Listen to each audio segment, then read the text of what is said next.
Corona महामारी की यदि हम बात करें तो पूरे राज्य भर में बढ़कर इनकी संख्या 108 तक पहुंच गई है। एहतियात के तौर पर सरकार ने राजधानी रांची को पूरी तरह से सील कर दिया है। और यदि हम लॉ एंड ऑर्डर की बात करें तो शहर के लिए अच्छी खबर नहीं है। बीते 15 घंटों में एक की हत्या कर दी गई और लॉकडाउन के सन्नाटे को चीरती हुई गोली की तड़तड़ाहट गूंजती रही। खबरों को तस्दीक से देखेंगे, लेकिन आइए सबसे पहले एक नजर डालते हैं आज की सुर्खियों पर। शहर में अपराधी बेलगाम, गैंगवार में एक गिरोह के 7 गुर्गे घायल, पुलिस ढूंढती रही खाली खोखे। मानगो में मामूली विवाद के बाद व्यक्ति की गोली मारकर हत्या, हत्यारे ने किया सरेंडर। सरायकेला में नहाने गए 2 युवक खरकाई नदी की तेज धार में बहे, दोनों की मौत। राजनगर क्वारंटाइन सेंटर से 2 मजदूर फरार, एक पकड़ाया, दूसरे की तलाश जारी।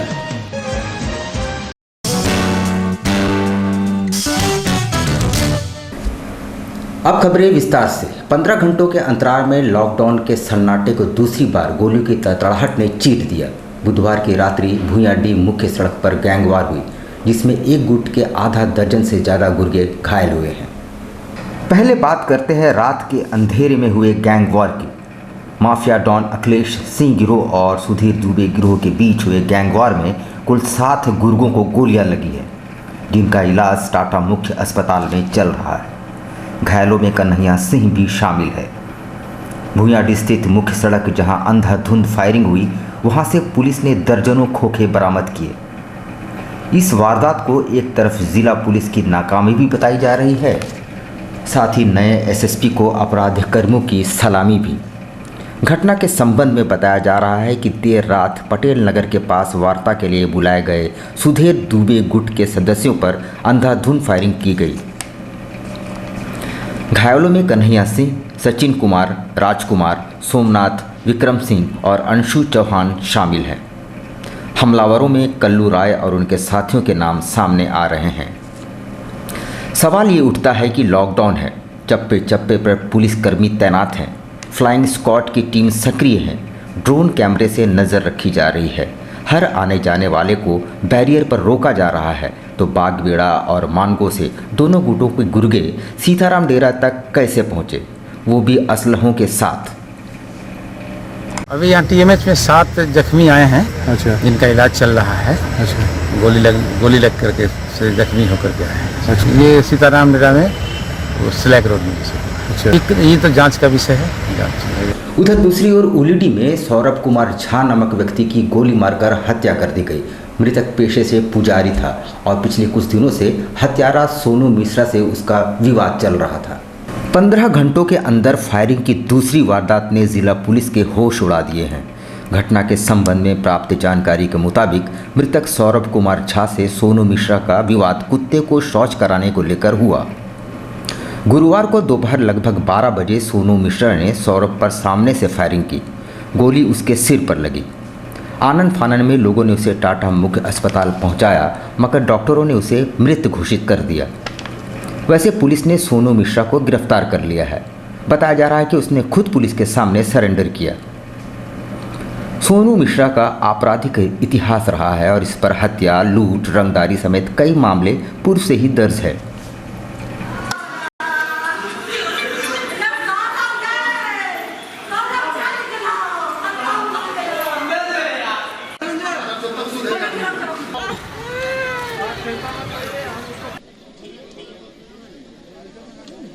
उसको समझाया गया कि बाबू आप रोड पर में जो कुत्ता लेकर के टहलते हैं थोड़ा मैदान में ले जाइए लैट्रिन कराने के लिए, अब मोहल्ला में रोड पर में क्यों लाते हैं। इसी बात के लिए उस समय मौका देखते हुए आज उसको सटा। कौन है वो?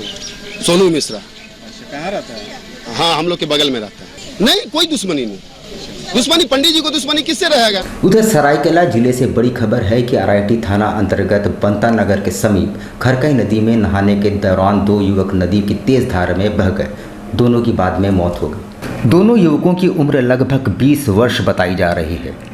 एक का नाम सोनू तो दूसरे का सागर था। दोनों ही गुरुवार की सुबह नदी में स्नान करने गए। प्रत्यक्षदर्शियों के मुताबिक जोश जोश में दोनों युवक गहराई की ओर चले गए और फिर तेज धार में बह गए। घटना से पूरे क्षेत्र में मातम पसरा है। पुलिस ने गोताखोरों की मदद से दोनों युवकों के शवों को नदी से बाहर निकालकर पोस्टमार्टम के लिए भेज दिया।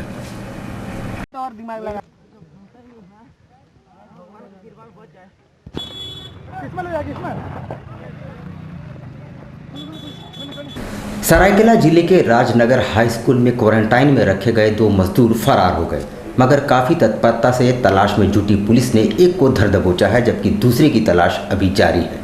बताया जा रहा है कि गत 27 अप्रैल को उन्हें क्वारंटाइन सेंटर लाया गया था। उन्हें क्षेत्र में घूमते देख पुलिस ने डिटेन किया।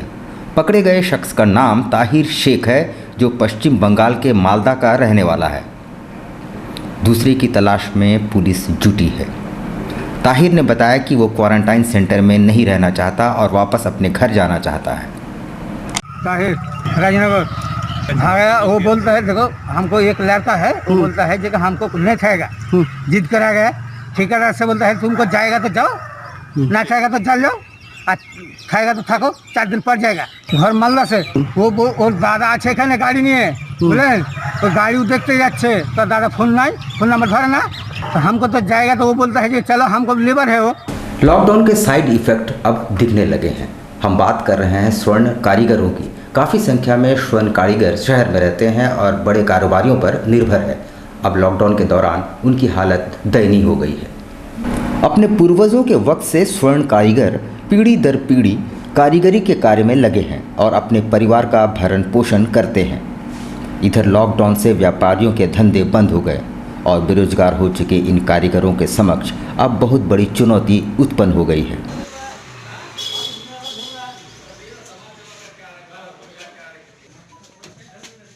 हो रही है, खाने पीने की दिक्कत हो रही है और काम धाम भी बंद है।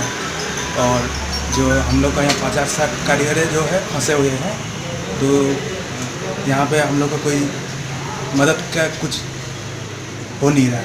नहीं, हम लोग 2 पीढ़ी यहाँ काम करते चले आए हैं और यहाँ पे बड़े बड़े व्यापारी लोगों के आ जाने से हमारा व्यवसाय भी ठप होता जा रहा है, जिसके कारण भूखमरी की स्थिति उत्पन्न हो गई है। तो बड़े बड़े व्यापारी लोगों के आ जाने से हम लोग का जो हुनर है वो धीरे धीरे खत्म होते जा। ज़्यादातर कारीगर बंगाल के मेदिनीपुर के रहने वाले हैं और पुश्तैनी कारीगरी में जुटे हैं। वे लॉकडाउन में फंस चुके हैं और इस बात का एहसास भी नहीं कि स्थिति इतनी भयानक हो सकती है। सिलाई में स्वर्ण कारीगर है हम लोग, बहुत बारीक काम होता है। सोना का कारीगर है हम लोग। करीब 50-60 आदमी यहाँ फंसे हुए हैं, जो मेदिनीपुर कलकत्ता ये सब साइड से आते हैं यहाँ पे काम करने के लिए। तो अभी 200-300 साल से हम लोग यहाँ काम कर रहे हैं, पिताजी दादाजी से काम कर रहे हैं, लेकिन लॉकडाउन के चलते भी पूरा स्थिति बहुत खराब हो चुकी। उधर चांडिल में झारखंड मुक्ति मोर्चा के केंद्रीय समिति के सदस्य पप्पू वर्मा और समाज सेवी राकेश वर्मा की चर्चा ना की जाए तो लॉकडाउन में बात अधूरी रह जाएगी। कोरोना महामारी के इस विकट घड़ी में कुछ सामाजिक कार्यकर्ता और निस्वार्थ भाव से गरीबों और ज़रूरतमंदों की सेवा में जुटे दोनों भाइयों की चर्चा करना लाजमी होगी। पप्पू वर्मा सक्रिय झामुमो नेता हैं और अपने हेल्पफुल नेचर के लिए पूरे क्षेत्र में जाने जाते हैं। उनके भाई राकेश वर्मा एक समाज सेवी है और वे भी दिन रात अपनी क्षमता के मुताबिक ज़रूरतमंदों और गरीबों की सेवा में जुटे हुए हैं। वहीं दूसरी ओर पेशे से व्यापारी मगर विकट घड़ी में लोगों की सहायता में बढ़ चढ़कर हिस्सा लेने वाले भी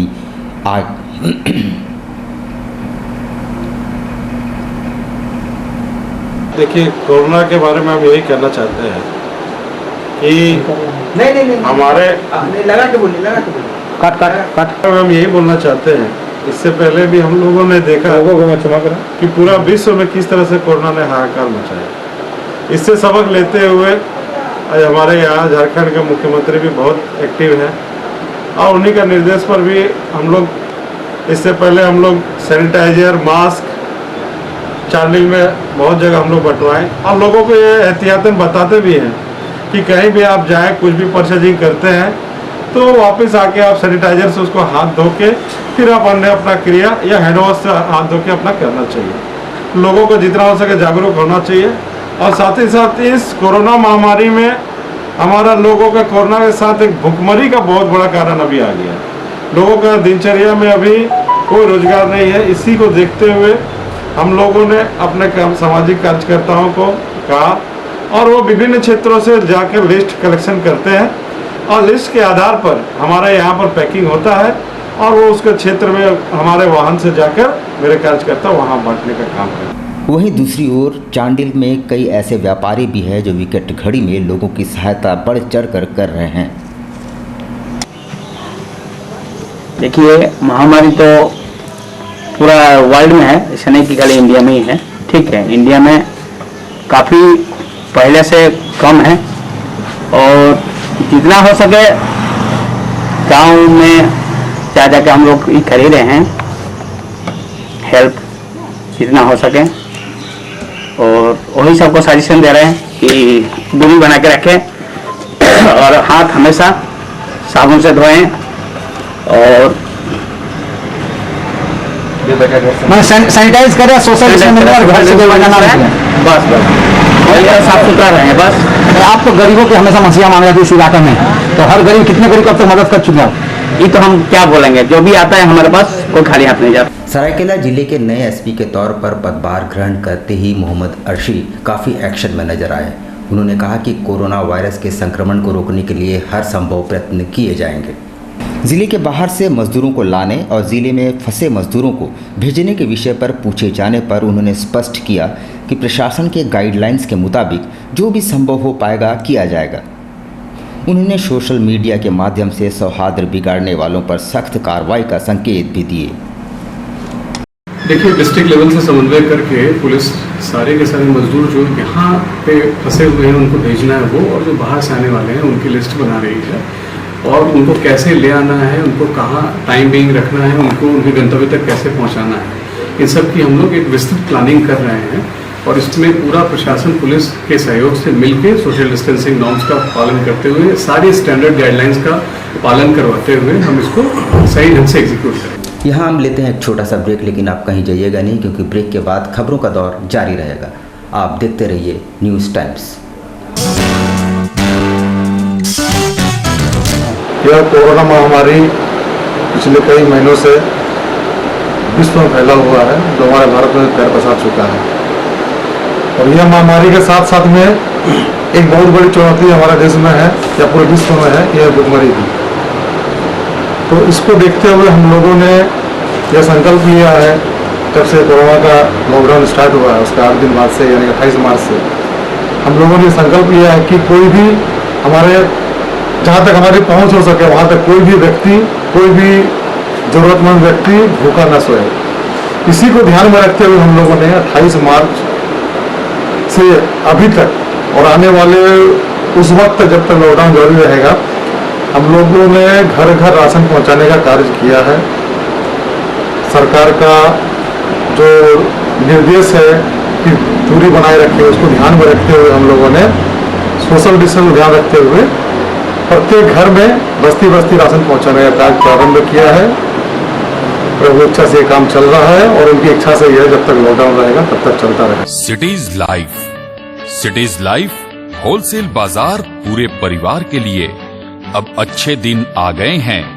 जमशेदपुर में होलसेल रेट पर कपड़ों की करे खरीदारी, बेहतर से बेहतर डिजाइन एवं स्टाइलिश क्लॉथ खरीदें, वे भी बाजार से कम कीमत में। आया जमाना नारियों के आजादी का, हम भी देते हैं साथ। एक से बढ़कर एक डिजाइनों के साड़ियां लेकर, चाहे लेनी हो बनारसी साड़ी, कांजीवरम, तांत, जामदनी, सिल्क, कॉटन साड़ी या फिर फैंसी साड़ी, सभी के कलेक्शन का है विशाल भंडार। बच्चों के jeans, T shirt, shirt, sherwani, बच्चियों के लिए भी है खास frock, kurti, suit, T shirt, jeans.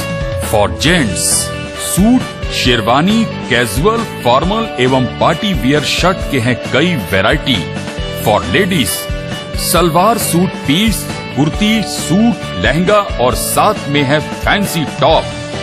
रिश्ता क्या कहलाता है, साथियां, काला टिक्का जैसे मशहूर सीरियल के साड़ियां एवं लहंगा चुन्नी भी मिलते हैं। सिटीज लाइफ, जहां है सभी के लिए कुछ न कुछ।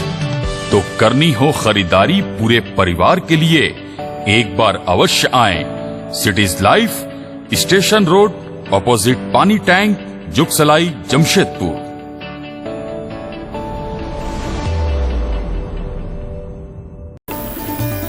Indian Bakery, specialist in cakes and confectionery items. Online booking facility. Specialist in all types of patties, cakes, cookies, pizza, burger, hot dog, eggless cake, birthday cake, anniversary cakes, wedding cakes,